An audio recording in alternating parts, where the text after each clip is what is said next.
Hey everyone, Sarah here with SewingPartsOnline.com. I've got another great presser foot kit for you today. This is 15 pieces, 14 presser feet, and 1 quilting bar. So stick around and we'll learn all about the different feet.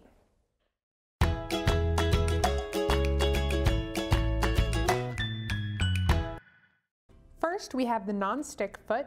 This is made from the same stuff as your non-stick pans. It's great for sewing difficult like vinyl and plastic coated fabric because it easily slides beneath the foot, creating even, straight stitches. Also, the wide needle opening accommodates zigzag stitches, so it doesn't always have to be a straight stitch. You also get a standard snap-on zipper foot. You can switch to the left or the right depending on which direction you're sewing. The overcast foot is specially designed to ride up against the raw edge of your fabric to neatly finish the edge using an overcast stitch or even a zigzag stitch. Using an overcast stitch will mimic the look of a serger and will prevent those raw edges from fraying. You can see the needle jumps back and forth over that tiny metal bar, which prevents the edge of the fabric from bunching up under the weight of the stitch. This is a sew-on button foot. Pretty self-explanatory, most of us dread hand sewing buttons. The straight stitch foot, or quilting foot, has a few purposes. The tiny millimeter markings are great for decorative top stitching and line work. The shape and the narrow needle opening make this a really great foot for lightweight fabric. And you also get a great quilting foot, especially when you use it with the quilting bar. As long as you have halfway decent feed dogs, this foot can be used to quilt lightweight quilts. The narrow hemmer foot takes a 1/4 inch seam and folds it into a 1/8 inch narrow hem. This creates that beautiful narrow hem that you often see on chiffon dresses. This foot can be a little difficult at first, but there are a few tips to make it easier, so be sure to check out our video on how to use a hemmer foot.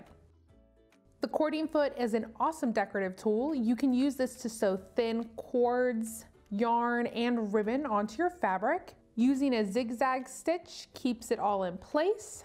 You can use metallic thread, embroidery thread, or variegated thread for a truly unique look. You can also experiment with different stitches like heirloom stitches, or even throw on a twin needle. The roller foot is very similar to the Teflon foot. You can sew all kinds of fabric, especially lightweight fabric like organza, without having to go crazy with the pins or hand basting. You can also sew suede and microfiber-like fabric. The open toe foot also has many functions. On one hand, the large opening accommodates thick decorative stitches. The bulky threads are easily funneled through the channel on the bottom of the foot. But you also have a large opening to give you better visibility, which is essential for appliquing. You can see where your needle hits the fabric and where it hits your applique. The 1/4 inch piecing foot is also a great little foot. In fact, I will not piece unless I have this foot installed, and that's because I get the perfect 1/4 inch seam, which is essential for quilting. Here we have an invisible zipper foot. You'll notice it's clear, and this gives you a great amount of visibility, something that you definitely want when you're sewing so closely to those zipper teeth. You'll also notice 2 grooves, and that's so that you can switch to either the left or the right side, depending on what direction you're sewing your zipper. It's important to note that this invisible zipper foot does work on all invisible zippers. It gets right up to those teeth without actually nicking it. Here we have an adjustable blind hem foot. You guide the fold of your fabric up against the white adjustable guide and just feed your fabric through. As long as you're using a blind hem stitch or even a zigzag stitch, your needle will hop back and forth, but only barely nick the fold. That way you only have a tiny bit of thread visible on the right side of your fabric.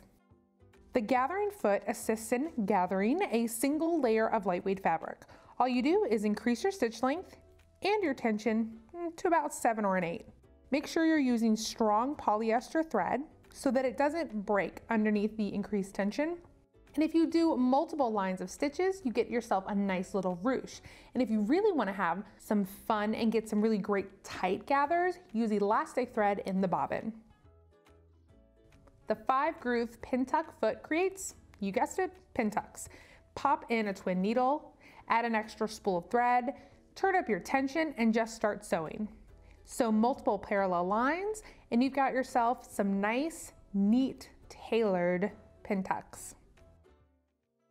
I love that this kit comes packed in its own durable hardcover case. Now we have detailed videos on each of these feet, exploring the anatomy of the foot and detailing exactly how to use each of them, as well as go over some kind of off-brand uses for each.